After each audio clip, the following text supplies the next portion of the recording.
अस्सलाम वालेकुम, मेरा नाम फ़हीम महबूब है। मैं KCC मेंबर हूँ और एक मल्टीनेशनल में काम कर रहा हूँ और एक्सेल टेक्स और सैप की टीचिंग भी करता हूँ। आज का जो लेक्चर है इसमें मैं आपको सिखाऊंगा कि how to make the deduction certificate. तो नॉर्मली ये होता है कि जब आप जॉब कर रहे होते हैं तो डिडक्शन सर्टिफिकेट जो एम्प्लॉय का है या इवन वेंडर्स का है और इवन जो सर्विस प्रोवाइडर है, जो कंपनी को सर्विस प्रोवाइड कर रहे हैं, या इवन जो एडवांस टैक्स जो हमने सीखा था कि 236G और 236H का जो एडवांस टैक्स है उसके भी नॉर्मली जो आपके कस्टमर है वो सर्टिफिकेट डिमांड करते हैं। तो आज का जो लेक्चर है इसमें हम सीखेंगे कि जो सैलरी के ऊपर टैक्स हमने विदहेल्ड किया हुआ है उसका जो डिडक्शन सर्टिफिकेट है वो कैसे बनाना है। तो ये तो एक वैसे सिंपल सा रूल है, लेकिन इशू ये है कि जहाँ पे नंबर ऑफ़ एम्प्लॉई बहुत ज़्यादा है, फॉर एग्जांपल जहाँ पे 10 15 या 20 एम्प्लॉई है वहाँ पे तो आप मैनुअल सर्टिफिकेट बना सकते हैं। तो जहाँ पे number of employee more than 500 है, व इवन 1000 है, मोर देन 1000 है, तो वहाँ पे अगर एक एक का डिडक्शन सर्टिफिकेट आपने बनाना है तो वो एक टाइम कंज्यूमिंग टास्क भी है और काम भी अगर मैनुअल काम करेंगे तो उसमें एरर भी है, गलती भी हो सकती है, प्लस जो आपकी वर्किंग है उसके ऊपर आपको कॉन्फिडेंस नहीं होगा। तो इस पे जो दूसरा ये है कि इसका जो कोई भी किसी भी डिपार्टमेंट को या किसी भी एम्प्लॉई को जो आप सपोर्ट कर रहे हैं तो वो एफ़र्ट जो है वो आपकी परफॉर्मेंस में कंसीडर नहीं की जाएगी, क्योंकि वो as a part of job है तो उसका डायरेक्टली आपकी परफॉर्मेंस के ऊपर कोई लिंक नहीं है। तो इसका मतलब ये है कि जो आप टाइम लगाएंगे या जो भी काम आप कर रहे हैं अगर मैनुअल करेंगे तो ऑब्वियसली बात है वो time it will take some time to make the deduction certificate. तो इस वीडियो में और रिक्वेस्ट ऑफ सम स्टूडेंट जो ऑलरेडी जिन्होंने क्लासें ली हैं तो उनके काफ़ी क्वेश्चन आए हैं कि जी हमने जो सर्टिफिकेट बनाना है उसमें हमारा टाइम काफ़ी लग रहा है। तो इस वीडियो में मैं आपको सिखाऊंगा कि जो सर्टिफिकेट है उसको हमने जल्दी कैसे बनाना है, यानी कि अपना टाइम कैसे सेव करना है और सिस्टमेटिक तरीके से काम कैसे करना है और प्रोफेशनली जो उसका फॉर्मेट है उसको कैसे फॉलो करना है। और इसमें यानी कि कोई भी सर्टिफिकेट कोई भी काम है इवन जो वेंडर का है या एम्प्लॉई का है तो हमने how to make deduction certificate quickly. तो नॉर्मली ये जो कि कॉर्पोरेट वर्ल्ड के अंदर वर्ड यूज़ किया जाता है कि कोई भी काम है तो उसको क्विकली किया जाए, तो इसलिए मैंने यहाँ पे वो वर्ड भी यूज़ किया है। तो आइए हम देखते हैं कि हमने ये सर्टिफिकेट को कैसे बनाना है। तो सबसे पहले जो काम है ये एक स्टैंडर्ड फॉर्मेट है जो इनकम फ्रॉम सैलरी या इवन जो payment goods of services section 153 में मैंने आपको सिखाया था कि ये जो प्रॉपर जो फॉर्मेट है वो गवर्नमेंट की तरफ से है। तो इसके ऊपर सबसे पहले क्या होता है कि सीरियल नंबर है, उसके बाद डेट है। तो इसमें जो सीरियल नंबर है उसका भी कोई ना कोई लॉजिक होना चाहिए, मतलब ये नहीं है कि आपके ज़हन में आ जाए सीरियल नंबर 1 है 2 है 3 है। तो एक प्रॉपर लॉजिक के साथ सीरियल नंबर बनाना चाहिए, यानी कि सीरियल नंबर आपने लिखना है प्रॉपर लॉजिक के साथ। तो इसका लॉजिक सिंपल सा लॉजिक क्या है कि फॉर एग्जांपल ये डेट है तो यहाँ पे मैंने 2 डेज आज की डेट में अगर आप बना रहे हैं तो आज की डेट है और इसको मैंने इस सीरियल नंबर को उस डेट के साथ लिंक करने के बाद यहाँ पे जो इसका फॉर्मेट है वो जनरल सेलेक्ट कर लिया। तो जैसे ही मैंने जनरल सेलेक्ट किया, फॉर एग्जांपल पहले ये डेट था तो जैसे ही मैंने जनरल सेलेक्ट किया तो ये नंबर में कन्वर्ट हो गया। इसका मतलब ये है कि जो इसका यूनिक सीरियल नंबर जनरेट होगा वो डेट की बेस पे ये जनरेट हो जाएगा। उसके बाद certificate of the sum of rupees, यानी कि कितनी अमाउंट के ऊपर टैक्स विदहेल्ड हुआ है। उसके बाद नाम है, फिर उसका CNAC नंबर है, अगर NTN है तो वो आ जाएगा, पीरियड है, सेक्शन है और सेक्शन का नेम है और जो वैल्यू है टोटल टैक्स की जो विदहेल्ड हुई है वो अमाउंट कौन सी, यानी कि कितनी टैक्सीबल वैल्यू है। तो सिंपल फॉर्मेट तो एक सिंपल सा है, लेकिन चूँकि इसके अंदर आपके पास एम्प्लॉई ज़्यादा है तो फिर आपको एक जो चीज़ है वो कॉपी पेस्ट करनी पड़ेगी। तो यहाँ पे अगर आप देखें तो ये डेट ऑफ डिपॉजिट है, बैंक नेम ऑफ बैंक है, ब्रांच है, उसके बाद अमाउंट है, फिर CPR नंबर है। तो इस काम को करने के लिए जो इसमें जो फार्मूले यूज़ किए गए हैं, जो एडवांस एक्सेल के जो स्टूडेंट्स हैं उन्होंने ऑलरेडी ये सीखा हुआ है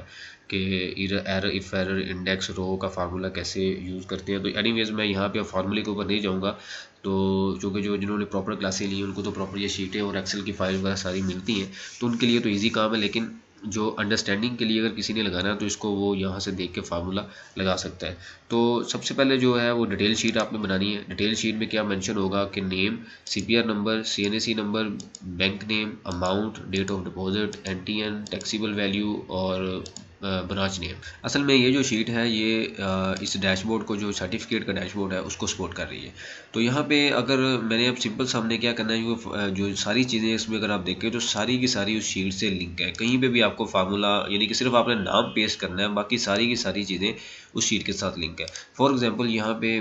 मैं नाम लिखता हूँ मिस्टर अली का, इसको मैंने यहाँ से कॉपी किया, यानी कि ये शीट बनाने के बाद आपने सारा डाटा यहाँ पे पेस्ट किया, और लेट से आपके पास कोई बंदा आता है, कोई एम्प्लॉई आता है कि जी मिस्टर अली आपके पास आया, उसने कहा जी मुझे सर्टिफिकेट चाहिए, तो आपने यहाँ से जस्ट कॉपी करना है। कॉपी करने के बाद उसका जो नाम है वो यहाँ पे पेस्ट करना है, तो सारी की सारी चीज़ें खुद ब खुद अपडेट कर लेगा। अच्छा, अब यहाँ पे देखें तो उसने बाकी सारी वैल्यू खाली छोड़ दी है, सिर्फ 2 उसकी जो ट्रांजैक्शन थी वो उसने उठा लिया। अब इसको हम क्रॉस चेक भी कर सकते हैं कि जी 2 ट्रांजैक्शन उसने कैसे उठाई हैं, और ताकि इसमें मतलब एक सिर्फ अंडरस्टैंडिंग के लिए आपको ये यहाँ से बता रहा हूँ कि उसने अगर यहाँ पे देखें तो इसकी सिर्फ 2 ट्रांजैक्शन थी, इसका मतलब उसने दूसरी दोनों ट्रांजैक्शन यहाँ पे उठा ली है। तो अच्छा, प्रेजेंटेशन में क्योंकि ये सर्टिफिकेट थर्ड पार्टी ऑनर के लिए जाता है, जिसमें आपकी अपनी प्रेजेंटेशन और कंपनी की जो रिप्यूट है वो भी इसमें नज़र आ रही होती है। तो यहाँ पे जो फार्मूले इस तरीके से डिज़ाइन किए गए हैं कि अगर तो इन्फॉर्मेशन होगी तो वो लिख लेगा, अदरवाइज उसको खाली छोड़ देगा। यहाँ पे आप देखें तो बाकी सारी इन्फॉर्मेशन उसने खाली छोड़ी हुई है। अब इसकी एग्जांपल कर लेता हूँ कि अगर मैं दूसरा एक एम्प्लॉई को उठाता हूँ जिसका पूरे साल में ट्रांजेक्शन नहीं, लेट से मैं फ़हीम महबूब को उठाता हूँ, तो यहाँ पे मैंने उसका नाम पेस्ट किया, तो उसने सारी की सारी चीज़ें अगर खुद खुद उठा ली। तो इसका मतलब ये हुआ कि ये शीट को इस तरह डिज़ाइन किया गया है कि जिसमें एक एररलेस वर्किंग तो है, प्लस इसमें जो एज ए प्रोफेशनल जो कंपनी की रिप्यूट है, या जो प्रोफेशनल फॉर्मेट्स है, या जो प्रोफेशनल एक काम करने का तरीका है, उसको भी फॉलो किया गया है, ताकि जब ये चूँकि ये सर्टिफिकेट बाद में एम्प्लॉई ने आपसे लेना है या वेंडर ने आपने लेना है, तो वहाँ पे कंपनी के रिप्यूट को ये अफेक्ट करता है। तो इसलिए अगर चीज़ होगी तो ये वहाँ पे लिख लेगा, अदरवाइज वहाँ पे वो फार्मूला, चूँकि फार्मूला में नॉर्मली वो NA लिख देता है, नॉट एप्लीकेबल, तो वहाँ पे वो चीज़ नहीं आएगी। जस्ट अगर इसी तरह एग्जांपल अगर हम ले, तो ये मैं मिस्टर उस्मान है, इनको उठाता हूँ, तो मैंने इनका यहाँ पे नाम पेश किया, तो इस पर देखें तो यहाँ पे उसने कहीं पे भी कुछ मेंशन नहीं किया। इसका मतलब क्या है कि जो इसकी प्रेजेंटेशन एक प्रोफेशनल लुक दे रही है कि जी ये चीज़ वहाँ पे नहीं है, या 2 ही ट्रांजैक्शन थी, कंपनी ने मेंशन कर दी है, बाकी कोई भी डाटा नहीं है। तो नॉर्मली क्या होता है, जो फार्मूले लगते हैं तो यहाँ पे NA आ जाता है, तो NA से एक होता तो कुछ नहीं है, लेकिन कंपनी का जो एक जो सिस्टमेटिक काम है वो प्रेजेंट नहीं होता। इसका मतलब ये फील होता है कि जब प्रिंट आप सामने रखेंगे आपको फील होगा कि इसके अंदर कोई फार्मूले आपने लगा के काम किया हुआ है। उसके बाद आता है कि जी नीचे आपने जो भी दे रहा है उसका नाम है और उसकी डेजिग्नेशन आ जाएगी। अच्छा, ये शीट बना के आपने, अगर आप खुद काम कर रहे हैं तो आपके लिए हेल्पफुल होगी, अगर आप एक मैनेजर लेवल पे काम कर रहे हैं तो आप अपने स्टाफ को, असिस्टेंट को दें, तो जब आपके पास वो डॉक्यूमेंट लेके आएँ, तो चूँकि आपने खुद शीट डिज़ाइन करके दी हुई है, तो इसका मतलब ये जो वर्किंग होगी ये एररलेस होगी, इसमें कोई गलती नहीं होगी, प्रोवाइडेड कि ये जो उसकी डिटेल है या जो शीट है इसको प्रॉपर फॉलो किया गया है। तो उसके बाद आप इसको बिना देखे साइन कर सकते हैं। इसका मतलब ये है कि आपके लिए टाइम सेविंग टेक्निक भी है, एररलेस वर्किंग भी है, प्लस जो आपका काम है उसके ऊपर आपको कॉन्फिडेंस रहेगा। इससे अगले लेक्चर में मैं आपको सिखाऊंगा कि जब वेंडर ने आपसे सर्टिफिकेट लेना है तो उसकी जो डिडक्शन सर्टिफिकेट है वो सिस्टमेटिक तरीके से हमने कैसे बनाना है। तो जो एक्सेल की क्लासें हैं उसमें जो फार्मूले वगैरह तो प्रॉपर सिखाए गए हैं, और टेक्स्ट की क्लासों में जो नोट्स हैं वो स्टूडेंट को नोट्स और एक्सेल की फाइल्स जो भी इस तरह का रेलिवेंट मटेरियल वो मिल जाता है। तो आज का जो लेक्चर छोटा सा एक लेक्चर था, इसमें मैंने आपको ये सिखाया है कि डिडक्शन सर्टिफिकेट जब आपके पास नंबर ऑफ़ एम्प्लॉई ज़्यादा है तो कैसे बनाना है। तो इसको करने के बाद एक छोटी सी दूसरी टेक्निक है कि आप किसी को इसको जो PDF में दें तो आप सेव एज़ करें। लेट से मैं डेस्कटॉप पे सेव कर रहा हूँ तो इसको मैं PDF में सेव कर लूँगा, यानी किसी को भी अगर आप सर्टिफिकेट दें तो आप इसको PDF की फॉर्म में सर्टिफिकेट दें। तो उसके बाद मैं डेस्कटॉप पे लेट से सर्टिफिकेट को ओपन करता हूँ, तो यहाँ पे देखें तो ये PDF की फॉर्म में मेरे सामने एक सर्टिफिकेट आ गया। तो इसका मतलब ये हुआ कि जो